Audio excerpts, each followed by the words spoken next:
John 13:27. After Judas had taken the piece of bread, Satan entered him. Then Jesus said to him, "What you are going to do quickly, without delay."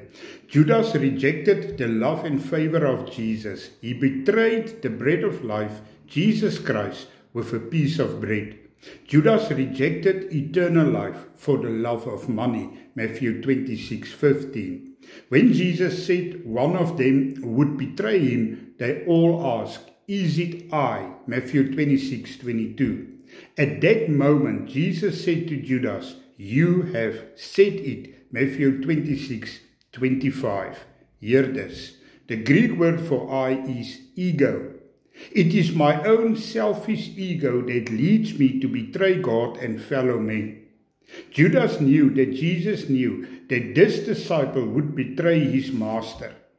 Later this evening, the I in me, Peter the rock, leads to these words, "I do not know him." It is written. Yes, amen.